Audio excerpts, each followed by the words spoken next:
Hello दोस्तों, स्वागत है आप सभी का हमारे online channel Aradhya RAS academy में। दोस्तों, पूरे भारतवर्ष में जितनी भी प्रतियोगी परीक्षाएं आयोजित होती है उन सभी प्रतियोगी परीक्षाओं के लिए प्राचीन भारतीय इतिहास के टॉपिक वाइज टॉप इंपोर्टेंट प्रश्नों की सीरीज स्टार्ट की गई थी, जिसमें अपना पहला चैप्टर है वो कंप्लीट हो चुका है, जिसका नाम था सिंधु या हड़प्पा। ठीक है, यानी कि सिंधु घाटी सभ्यता से संबंधित अपन ने 60 प्रश्न है वो पढ़ लिए हैं पहली क्लास के अंदर।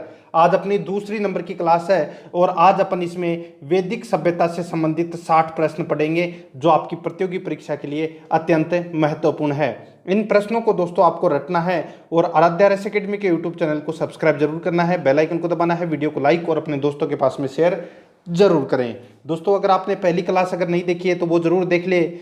प्राचीन भारतीय इतिहास की टोटल 10 क्लास होगी, जिसमें से आज अपनी दूसरी क्लास है। ठीक है, तो देखिए पहला प्रश्न देखिए, पूर्व वैदिक या ऋग्वैदिक संस्कृति का काल किसे माना जाता है?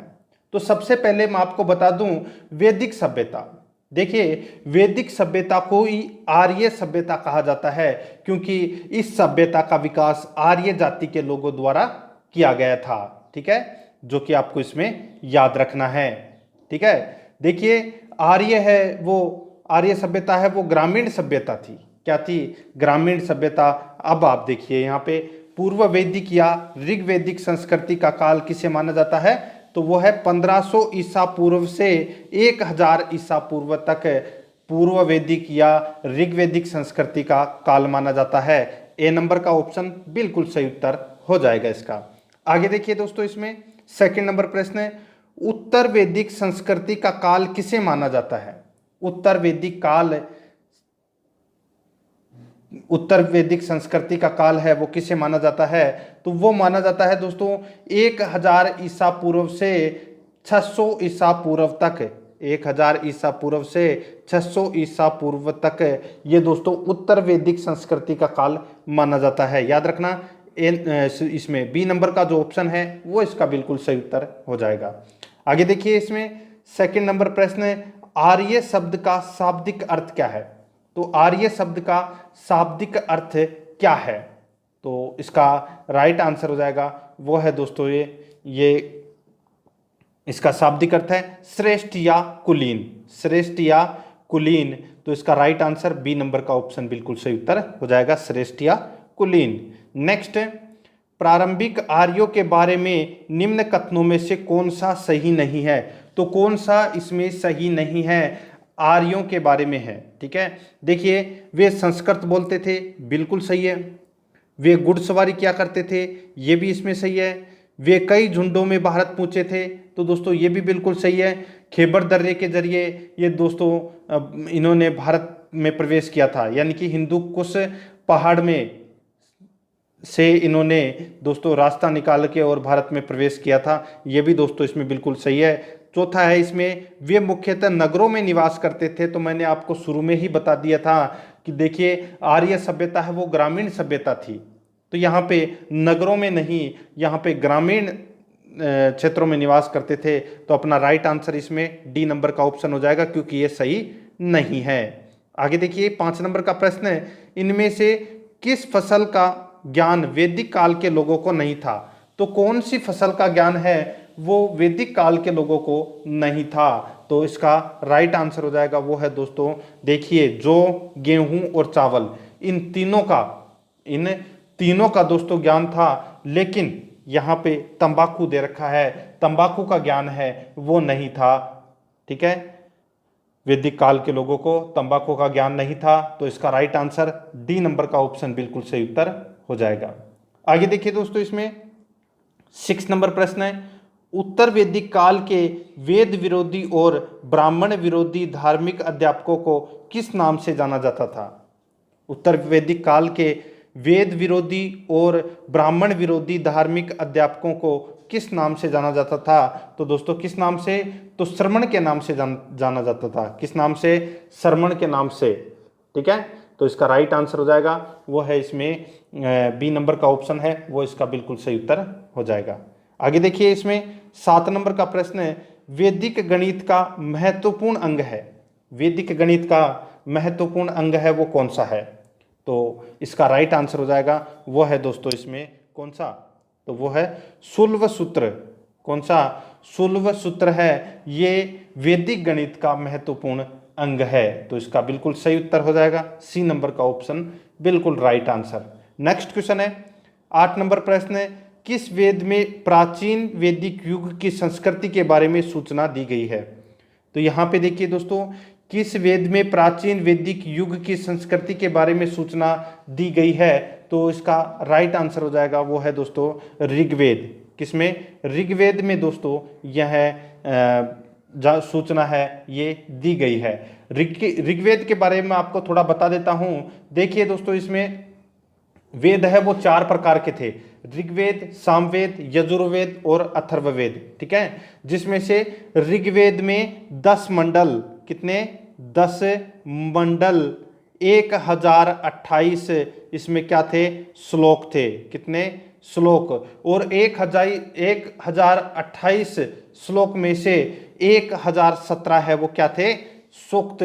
और दोस्तों 11 है वो क्या थे? तो वाला खिल्ले। ठीक है, तो टोटल 1028 श्लोक हो गए।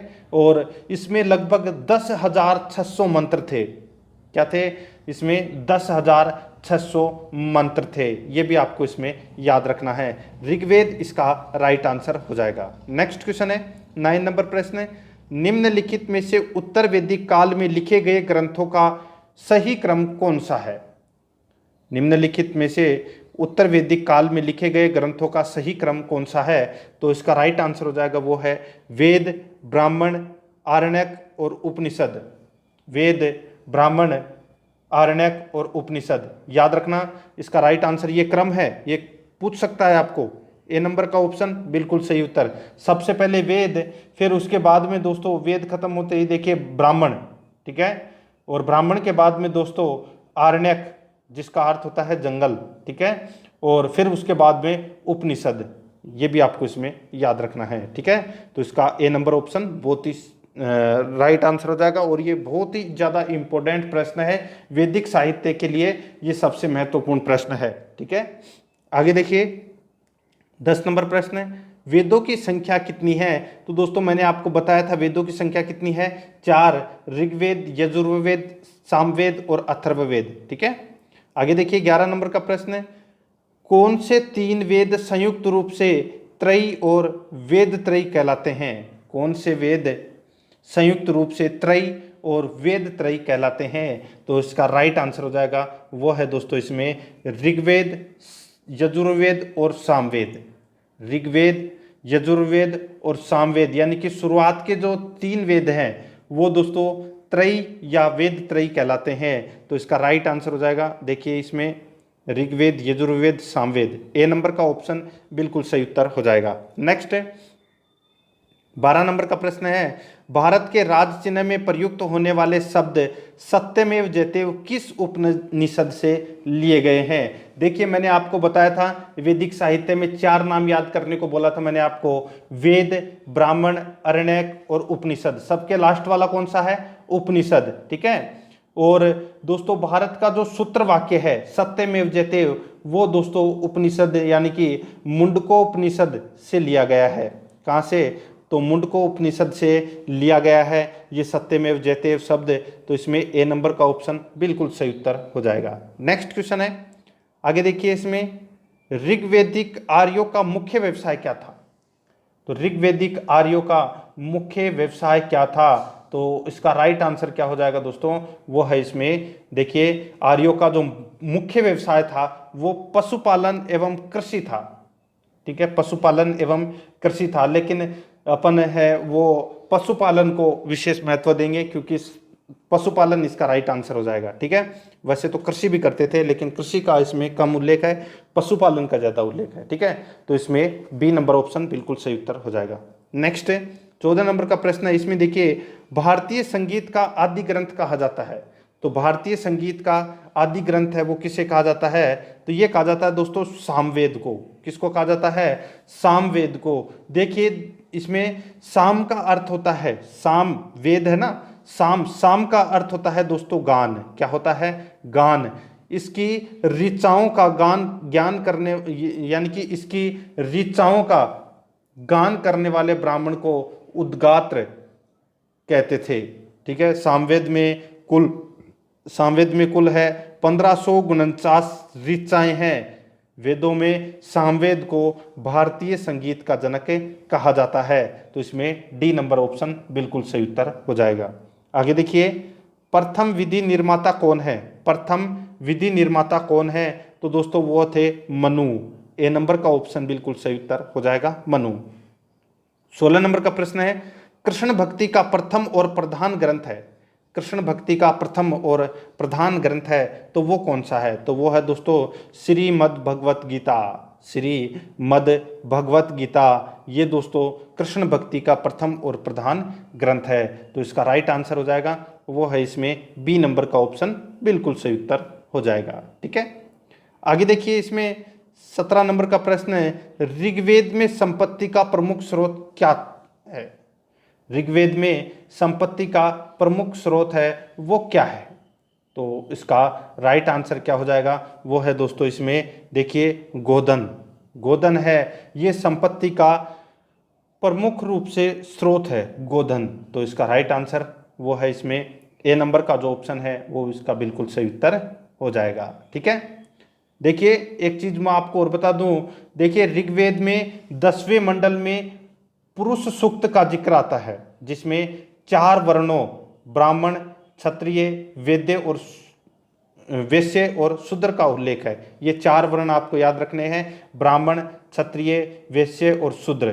ठीक है, 10वें मंडल में आते हैं ये और ऋग्वेद में आते हैं। ठीक है, आगे देखिए, इसमें 18 नंबर प्रश्न इसी से संबंधित है। देखिए, ऋग्वेद के किस मंडल में शूद्र का उल्लेख पहली बार मिलता है? तो शूद्र का उल्लेख मैंने अभी आपको बताया था दोस्तों, ऋग्वेद में 4 वर्णों का उल्लेख मिलता है, ब्राह्मण, क्षत्रिय, वैश्य और शूद्र। देखिए यहाँ पे शूद्र से संबंधित प्रश्न पूछा गया है, तो ये कौन से मंडल में है? तो ये 10वें मंडल में है। तो इसका डी नंबर ऑप्शन बिल्कुल सही उत्तर हो जाएगा। आगे देखिए, 19 नंबर प्रश्न, पुराणों की संख्या कितनी है? तो दोस्तों पुराणों की संख्या है वो कितनी है? तो इसका राइट आंसर हो जाएगा, पुराण है वो कितने हैं? तो वो है 18 पुराण है। कितने हैं? 18 पुराण हैं। तो इसका right answer A number option बिल्कुल सही उत्तर 18 पुराण। नेक्स्ट आगे देखिए, वैदिक धर्म का मुख्य लक्षण इनमें से किसकी उपासना था? वैदिक धर्म का मुख्य लक्षण इनमें से किसकी उपासना था? तो इसका राइट आंसर हो जाएगा वो है प्रकृति के। ए नंबर का ऑप्शन बिल्कुल सही उत्तर हो जाएगा। आगे देखिए दोस्तों, इसमें 21 नंबर प्रश्न है, किस देवता के लिए ऋग्वेद में पुरंदर शब्द का प्रयोग हुआ है? तो ऋग्वेद में जो पुरंदर शब्द का प्रयोग हुआ है वो दोस्तों किसके लिए हुआ है? तो इसका राइट आंसर हो जाएगा वो है इंद्र के लिए पुरंदर शब्द का है वो इसमें प्रयोग हुआ है। तो इसका ए नंबर ऑप्शन बिल्कुल सही उत्तर हो जाएगा। आगे देखिए, 22 नंबर प्रश्न है, शुल्वसूत्र किस विषय से संबंधित पुस्तक है? शुल्वसूत्र किस विषय से संबंधित पुस्तक है? तो इसका राइट आंसर क्या हो जाएगा? वो है दोस्तों ज्यामिति। ज्यामिति से संबंधित पुस्तक है शुल्वसूत्र। ठीक है, तो इसका right answer A number option बिल्कुल सही उत्तर। नेक्स्ट है, अस्तोमा सद्गमय कहाँ से लिया गया है? तो दोस्तों अस्तोमा सद्गमय ये कहाँ से लिया गया है? तो इसका राइट आंसर हो जाएगा वो है दोस्तों ये ऋग्वेद से लिया गया है, अस्तोमा सद्गमय। ठीक है, तो इसका बिल्कुल सही उत्तर A number option right answer. Next question है, आर्य भारत में बाहर से आए और सर्वप्रथम बसे थे। आर्य है वो भारत में बाहर से आए और सर्वप्रथम है वो कहाँ पर बसे थे? तो ये बसे थे दोस्तों पंजाब में। कहाँ पर बसे थे? पंजाब में सर्वप्रथम ये बसे थे। तो इसका राइट आंसर क्या हो जाएगा? वो है इसमें सी नंबर ऑप्शन सही उत्तर। नेक्स्ट आगे देखिए दोस्तों, इसमें सूची फर्स्ट और सूची सेकंड दी गई है, सुमेलित करना है। सूची फर्स्ट में वेद है और सूची सेकंड में यज्ञ करता है, यानी कि कौन से वेद के यज्ञकर्ता कौन थे वो अपने को इसमें पता होना चाहिए। देखिए दोस्तों, इसमें देखिए ऋग्वेद के यज्ञकर्ता है वो कौन थे? तो वो थे दोस्तों इसमें कौन? हिता या होत्र। क्या है? हिता या होत्री। ठीक है, यजुर्वेद के थे दोस्तों अर्धव्यू, अर्धव्यू, ठीक है। और सामवेद के थे दोस्तों उद्गाता यानी कि उद्गात्र, ठीक है। और अथर्ववेद के थे दोस्तों ब्रह्मा, ठीक है। तो इसका राइट आंसर क्या हो जाएगा, वो है दोस्तों इसमें 1 2 3 4, यानी कि इसमें सारे के सारे है वो सही सुमेलित किए गए हैं। तो इसका बिल्कुल सही उत्तर ए नंबर का ऑप्शन है, वो इसका राइट आंसर हो जाएगा। 26 नंबर प्रश्न है, इसमें देखिए वेदों को अपौरुषेय क्यों कहा गया है, वेदों को अपौरुषेय क्यों कहा गया है, क्यों कहा गया है दोस्तों, तो वो है क्योंकि वेदों की रचना देवताओं द्वारा की गई है, क्योंकि वेदों की रचना है वो देवताओं द्वारा की गई है, ठीक है। इसलिए अपौरुषेय कहा गया है वेदों को। तो इसमें ए नंबर ऑप्शन बिल्कुल सही उत्तर। नेक्स्ट है 27 नंबर प्रश्न है, इसमें देखिए वैशेषिक दर्शन के प्रतिपादक हैं। तो वैशेषिक दर्शन के प्रतिपादक हैं वो कौन है, तो वे हैं दोस्तों इसमें कौन, तो महर्षि काणाद, ठीक है। तो इसमें वैशेषिक दर्शन के प्रतिपादक हैं। तो देखिए उल्लूक, पूरा नाम है उल्लूक कणाद, ठीक है, कणाद। तो बात एक ही है, उल्लूक कणाद बोल दो या उल्लूक कणाद बोल दो, ठीक है, कणाद। तो इसका राइट आंसर बी नंबर का ऑप्शन बिल्कुल सही उत्तर हो जाएगा। देखिए सांख्य दर्शन के प्रवर्तक थे कपिल, योग दर्शन के प्रवर्तक थे पतंजलि, और न्याय दर्शन के प्रवर्तक थे गौतम, पूर्व मीमांसा के प्रवर्तक थे जैमिनी, और उत्तर मीमांसा के प्रवर्तक थे बादरायण, ठीक है। तो इसका right answer B number option सही उत्तर हो जाएगा। नेक्स्ट है मीमांसा या पूर्व मीमांसा दर्शन के प्रतिपादक हैं, मीमांसा या पूर्व मीमांसा के प्रवर्तक कौन है, तो मैंने अभी आपको बताया था जेमिनी, ठीक है। तो इसका right answer A number option बिल्कुल सही उत्तर। नेक्स्ट वेदांत या उत्तर मीमांसा दर्शन के प्रतिपादक हैं, तो मैंने आपको बताया था बदरायण, ठीक है। उत्तर मीमांसा के प्रवर्तक कौन है, तो वो है बदरायण। तो इसका बिल्कुल सही उत्तर क्या हो जाएगा, बी नंबर ऑप्शन बिल्कुल सही उत्तर। नेक्स्ट आगे देखिए ऋग्वेद का कौन सा मंडल पूर्णतः सोम में परिवर्तित है। तो दोस्तों ऋग्वेद का कौन सा मंडल है, ये सोम में पूर्णतः, सोम को पूर्णतः समर्पित है। तो इसका राइट आंसर हो जाएगा वो है इसमें दोस्तों नौवा मंडल, नौवा मंडल है ये पूर्णतः सोम को समर्पित है। तो इसका बिल्कुल सही उत्तर हो जाएगा सी नंबर ऑप्शन सही उत्तर। आगे देखिए 31 नंबर प्रश्न, प्रसिद्ध 10 राजाओं का युद्ध दासराज युद्ध किस तट पर लड़ा गया था। तो दोस्तों देखिए ऋग्वेद में दासराज्य युद्ध का वर्णन आया है, जिसमें भरत जन के स्वामी सुदास ने रावी नदी के तट पर 10 राजाओं के संघ को हराया था, ठीक है। यह आपको इसमें याद रखना है। तो इसका राइट आंसर क्या हो जाएगा, तो वो है दोस्तों इसमें वो है परुष्णी, ठीक है, परुष्णी। तो इसका राइट आंसर हो जाएगा वो है इसमें परुष्णी। ये अब देखिए यहाँ पे परुष्णी नाम दे रखा है, डी नंबर का ऑप्शन परुष्णी दे रखा है। अब आपने को तो मैंने अभी रावी नाम बताया था, ठीक है। तो रावी नदी का जो प्राचीन नाम था वो था दोस्तों परुष्णी, ठीक है, याद रखना परुष्णी, ठीक है। और दोस्तों सिंधु का जो अभी आप जो सिंध है, सिंध का प्राचीन नाम था सिंधु, ठीक है। और दोस्तों गंडक, गंडक का जो प्राचीन नाम था वो था दोस्तों सदानीरा, ठीक है। और व्यास का प्राचीन नाम था दोस्तों विपाशा, और झेलम का प्राचीन नाम था दोस्तों विस्तता, ठीक है। और सतलज का प्राचीन नाम था शत्रुदी, ठीक है। ये आपको इसमें याद रखना है। तो परुष्णी है ये रावी नदी का प्राचीन नाम है, और रावी नदी के तट पर यह लड़ा गया था ये युद्ध। तो इसका राइट आंसर परुष्णी या रावी आप कुछ भी बोल सकते हैं, डी नंबर ऑप्शन बिल्कुल सही उत्तर। आगे देखिए धर्मशास्त्रों में भू राजस्व की दर क्या है। तो दोस्तों धर्मशास्त्रों में भू राजस्व की दर है वो क्या है, तो इसका राइट आंसर हो जाएगा वो है इसमें 1/6, क्या थी 1/6। तो इसका right answer C number option सही उत्तर। नेक्स्ट है 800 ईसा पूर्व से 600 ईसा पूर्व का काल किस युग से जुड़ा है। 800 ईसा पूर्व से 600 ईसा पूर्व का काल किस युग से जुड़ा है? तो ये जुड़ा है दोस्तों कौन से युग से? तो ब्राह्मण युग से जुड़ा हुआ है। ए नंबर का ऑप्शन बिल्कुल सही उत्तर हो जाएगा। आगे देखिए 34 नंबर प्रश्न है, किस काल में, देखिए इसमें 34 नंबर प्रश्न है, किस काल में अछूत की अवधारणा स्पष्ट रूप से उदित हुई है? किस काल में अछूत की अवधारणा स्पष्ट रूप से उदित हुई है? तो इसका राइट आंसर क्या हो जाएगा? वो है दोस्तों धर्मशास्त्र के काल में, धर्मशास्त्र के काल में। डी नंबर ऑप्शन बिल्कुल सही उत्तर। आगे देखिए, एशिया माइनर स्थित बोगाजकोई का महत्व इसलिए है कि, एशिया माइनर स्थित बोगाजकोई का महत्व इसलिए है कि वहाँ जो अभिलेख प्राप्त हुए हैं उनमें से 4 वैदिक देवताओं इंद्र, वरुण, मित्र, नास्ते का उल्लेख मिलता है। ठीक है, ये बोगाजकोई है, ये क्या है?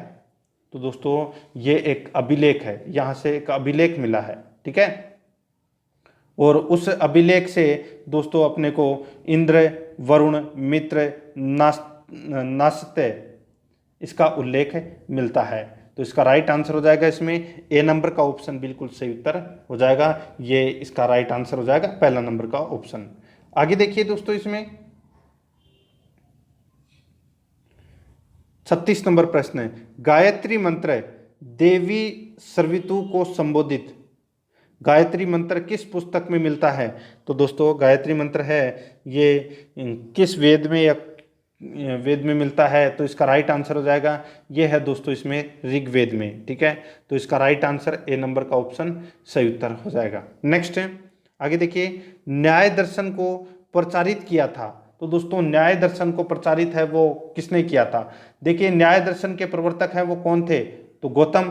तो इसका राइट आंसर क्या हो जाएगा? वो है इसमें गौतम, बी नंबर का ऑप्शन बिल्कुल सही उत्तर।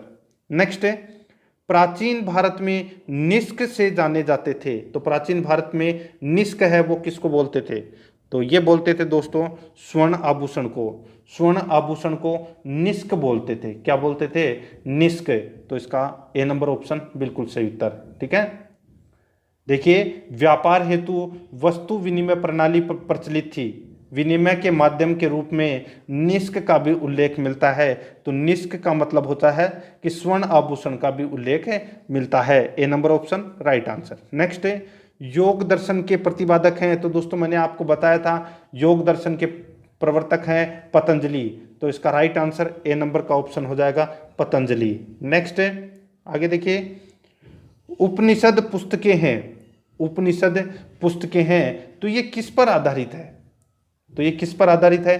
तो ये दर्शन पर आधारित है। डी नंबर का ऑप्शन बिल्कुल सही उत्तर हो जाएगा। ठीक है, तो इसमें डी नंबर ऑप्शन। नेक्स्ट है, 41 नंबर प्रश्न है। इसमें देखिए दोस्तों सूची फर्स्ट और सूची सेकंड दे रखा है, सुमेलित करना है।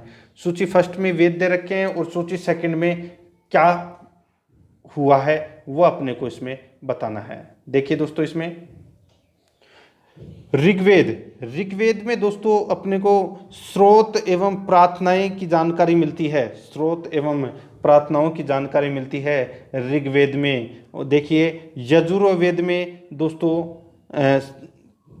स्रोत एवं कर्म कांड की जानकारी मिलती है, स्रोत एवं कर्म कांड की जानकारी मिलती है। और दोस्तों सामवेद, सामवेद में देखिए संगीतमय का स्रोत मिलता है, संगीतमय स्रोत। ठीक है, संगीत से संबंधित है सामवेद। ठीक है, अथर्ववेद है ये दोस्तों तंत्र मंत्र एवं वैशीकरण से संबंधित है, तंत्र मंत्र एवं वैशीकरण से संबंधित है, यानी कि जादू टोना से संबंधित है। ठीक है, तो इस प्रश्न का राइट आंसर हो जाएगा 4 2 1 3, 4 2 1 3, यानी कि इस प्रश्न का right answer A number option right answer हो जाएगा। नेक्स्ट है, आरंभिक वैदिक साहित्य में सर्वाधिक वर्णित नदी है, आरंभिक वैदिक साहित्य में सर्वाधिक वर्णित नदी है तो वो कौन सी है? तो वो है सिंधु।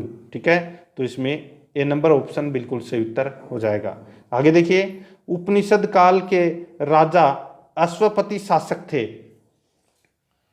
उपनिषद काल के राजा अश्वपति शासक थे। तो दोस्तों ये कहाँ के शासक थे? तो इसका राइट आंसर हो जाएगा ये केकई के शासक थे, केकई के। ठीक है, तो इसमें बी नंबर का ऑप्शन बिल्कुल सही उत्तर हो जाएगा। ठीक है, आगे देखिए इसमें 44 नंबर प्रश्न है, आध्यात्म ज्ञान के विषय में नचिकेता और यम का संवाद किस उपनिषद में प्राप्त होता है। देखिए यम तथा नचिकेता के मध्य प्रसिद्ध संवाद की और कठोपनिषद में वर्णित मिलता है। ठीक है, तो यहाँ पे देखिए इसका राइट आंसर हो जाएगा वो है इसमें कठोपनिषद।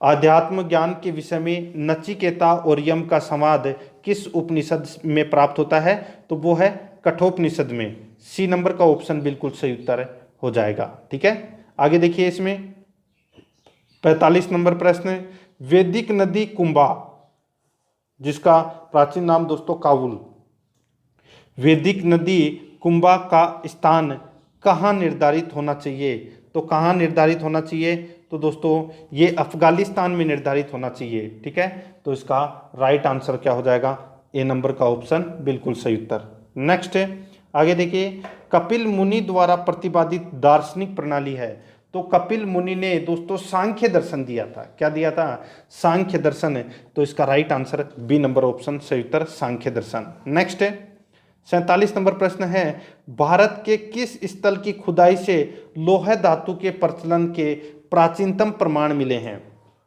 भारत के किस स्थल की खुदाई से लोह धातु के प्रचलन के प्राचीनतम प्रमाण मिले हैं, तो इसका राइट आंसर हो जाएगा दोस्तों वो है इसमें अंतरजी खेड़ा। अंतरजी खेड़ा से दोस्तों लोह धातु के प्रचलन के प्राचीनतम प्रमाण मिले हैं, तो इसका बी नंबर ऑप्शन सही उत्तर हो जाएगा। 48 नंबर प्रश्न है, निम्नलिखित में से किसका संकलन ऋग्वेद पर आधारित है, तो किसका संकलन है वो ऋग्वेद पर आधारित है, तो वो है दोस्तों सामवेद का। ठीक है, सामवेद का संकलन है वो ऋग्वेद पर आधारित है, तो इसका right answer B number option. Next है, निम्नलिखित में से कौन प्रस्थान त्रयी में शामिल नहीं है, तो कौन प्रस्थान त्रयी में शामिल नहीं है, तो इसका राइट आंसर हो जाएगा वो है भागवत। भागवत है ये प्रस्थान त्रयी में शामिल नहीं है, तो इस प्रश्न का राइट आंसर ए नंबर का ऑप्शन हो जाएगा। नेक्स्ट, कर्म का सिद्धांत संबंधित है, तो दोस्तों कर्म का जो सिद्धांत है ये किससे संबंधित है, तो ये संबंधित है दोस्तों किससे, तो मीमांसा से संबंधित है। बी नंबर का ऑप्शन बिल्कुल सही उत्तर हो जाएगा मीमांसा। नेक्स्ट है 51 नंबर प्रश्न है, इसमें देखिए सूची फर्स्ट को सूची सेकंड से सुमेलित कीजिए। सूची फर्स्ट में वेद और सूची सेकंड में उसमें क्या दिया गया है वो अपने को बताना है। ठीक है, तो यहाँ पे देखिए बहुत ही अच्छा प्रश्न है। देखिए अथर्ववेद में, अथर्ववेद है ये दोस्तों औषधियों से संबंधित है। किससे संबंधित है, औषधियों से संबंधित है अथर्ववेद। ठीक है, यानी कि रोग निवारण से संबंधित। और ऋग्वेद है ये दोस्तों किससे संबंधित है, तो ये ईश्वर महिमा से संबंधित है। यजुर्वेद है ये दोस्तों बलिदान विधि से संबंधित है। और सामवेद है ये दोस्तों संगीत से संबंधित है। तो इस प्रश्न का राइट आंसर 3 1 2 4 3 1 2 4 यानी कि ए नंबर का जो ऑप्शन है वो इसका बिल्कुल सही उत्तर हो जाएगा। आगे देखिए चरक संहिता नामक पुस्तक किस विषय से संबंधित है। चरक संहिता नामक पुस्तक है ये किस विषय से संबंधित है, तो इसका राइट आंसर क्या हो जाएगा वो है दोस्तों इसमें कौन सी विषय से, तो ये चिकित्सा से संबंधित ये पुस्तक है चरक संहिता। सी नंबर ऑप्शन सही उत्तर। नेक्स्ट 53 नंबर प्रश्न है, यज्ञ संबंधी विधि विधानों का पता चलता है। यज्ञ संबंधी विधि विधानों का पता चलता है, तो ये पता चलता है दोस्तों किसमें, तो ये है यजुर्वेद में ये पता चलता है यज्ञ संबंधी विधि विधानों का। ठीक है, यजुर्वेद में, तो इसका बिल्कुल सही उत्तर डी नंबर का ऑप्शन बिल्कुल सही उत्तर। नेक्स्ट आगे देखिए इसमें वैदिक युगीन सभा, वैदिक युगीन सभा ये दोस्तों मंत्री परिषद थी। क्या थी, मंत्री परिषद थी वैदिक युगीन सभा। सी नंबर ऑप्शन सही उत्तर। नेक्स्ट वैदिक युग में प्रचलित लोकप्रिय शासन प्रणाली थी। वैदिक युग में प्रचलित लोकप्रिय शासन प्रणाली थी तो वो कौन सी थी, तो वो थी दोस्तों इसमें गणतंत्र। कौन सी थी, गणतंत्र। तो इसमें सी नंबर ऑप्शन सही उत्तर हो जाएगा। नेक्स्ट आगे देखिए सबसे प्राचीन वेद कौन सा है। सबसे प्राचीन वेद वो है दोस्तों ऋग्वेद। ए नंबर का ऑप्शन सही उत्तर। नेक्स्ट निम्नलिखित में से कौन भारतीय दर्शन की आरंभिक विचारधारा है? कौन भारतीय दर्शन की आरंभिक विचारधारा है? तो इसका राइट आंसर हो जाएगा वो है दोस्तों सांख्य। ए नंबर का ऑप्शन बिल्कुल सही उत्तर हो जाएगा सांख्य। ठीक है, आगे देखिए, सांख्य, योग, न्याय, वैशेषिक, मीमांसा एवं वेदांत, इन 6 भिन्न भारतीय दर्शनों की स्पष्ट रूप से अभिव्यक्ति हुई है। तो इन 6 दर्शनों की जो स्पष्ट रूप से अभिव्यक्ति हुई है ये दोस्तों वैदिक युग में हुई है, जिसको अपन षड दर्शन के नाम से जानते हैं। तो वैदिक युग में इसका right answer A number option बिल्कुल सही उत्तर। नेक्स्ट 59 नंबर प्रश्न है, निम्नलिखित में से वह दस्तकारी कौन सी है जो आय द्वारा व्यवहार में नहीं लाई गई थी? वह दस्तकारी कौन सी है जो आय द्वारा व्यवहार में नहीं लाई गई थी? तो इसका राइट आंसर क्या हो जाएगा? वो है दोस्तों इसमें लुहार, यानी कि लुहारगिरी। डी नंबर का ऑप्शन बिल्कुल सही उत्तर हो जाएगा। आगे देखिए, सूची फर्स्ट को सूची सेकंड से सुमेलित करना है। सूची फर्स्ट में उपवेद और सूची सेकंड में संबंधित वेद दिए गए हैं। ठीक है, अब यहाँ पे देखिए दोस्तों, बहुत ही अच्छा प्रश्न है। आयुर्वेद ये दोस्तों ऋग्वेद का उपवेद है। धनुर्वेद है ये दोस्तों यजुर्वेद का उपवेद है। और गंधर्व वेद ये दोस्तों सामवेद का उपवेद है। और शिल्प वेद यानी कि अर्थशास्त्र ये अथर्ववेद से संबंधित है। तो इसका राइट आंसर क्या हो जाएगा?